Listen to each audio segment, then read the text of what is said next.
ఈరోజు jaggery chocolate ఎలా తయారు చేయాలో చూద్దాము. నేను చాక్లెట్ నిప్స్ తీసుకున్నాను, jaggery powder, coconut oil 1/2 cup తీసుకున్నాను, ఇలాచి. ఇప్పుడు ఎలా తయారు చేయాలో చూద్దాం. 1 కప్పు చాకో నిప్స్, కొంచెం ఆయిల్ రిలీజ్ అయ్యే వరకు వీటిని గ్రైండ్ చేయాలి.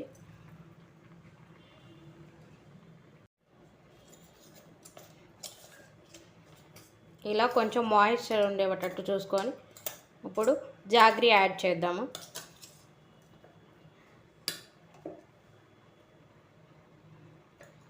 చాకో నిప్స్ అనేవి మనకు ఆన్లైన్ స్టోర్లో అవైలబుల్ ఉంటుంది. ఇప్పుడు మళ్ళీ మిక్స్ చేద్దాం. ఒకసారి మిక్స్ చేసి తర్వాత కోకోనట్ ఆయిల్ 1/2 కప్ వేస్తాం. ఇలా బెల్లము చాకో నిప్స్ మిక్స్ అయిపోయింది. ఇప్పుడు కోకోనట్ ఆయిల్ యాడ్ చేద్దాం.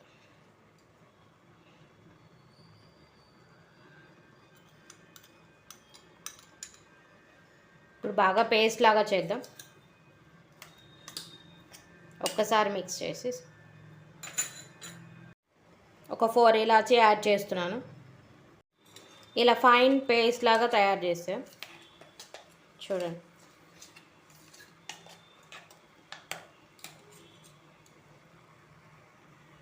ఒక ప్లేట్ తీసుకొని ఇలా కొన్ని డ్రై ఫ్రూట్స్, మనకి ఇష్టమైన డ్రై ఫ్రూట్స్ యాడ్ చేసి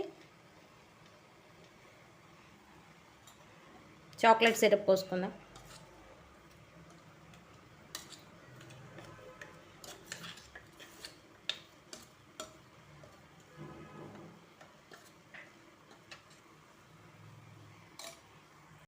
ఇలా ప్లేట్లో వేసుకొని ఒక 2 అవర్స్ డీప్ ఫ్రీజ్లో పెట్టుకోవాలి. లేదా చాక్లెట్ మోల్డ్స్ ఉంటే దానిలో మనం సర్వ్ చేసుకొని, నేనైతే ఇలా ప్లేట్లో పెట్టాను. ఒక 2 అవర్స్ డీప్లో ఉంచేసి తీద్దాం. ఇలా చాక్లెట్ అనేవి రెడీ అయిపోయినాయి. ఇట్లా మనకి ఇష్టమైన షేప్లో కట్ చేసుకోవచ్చు. ఒక 3 వీక్స్ ఇలా మనం బయట అయినా స్టోర్ చేసుకోవచ్చు.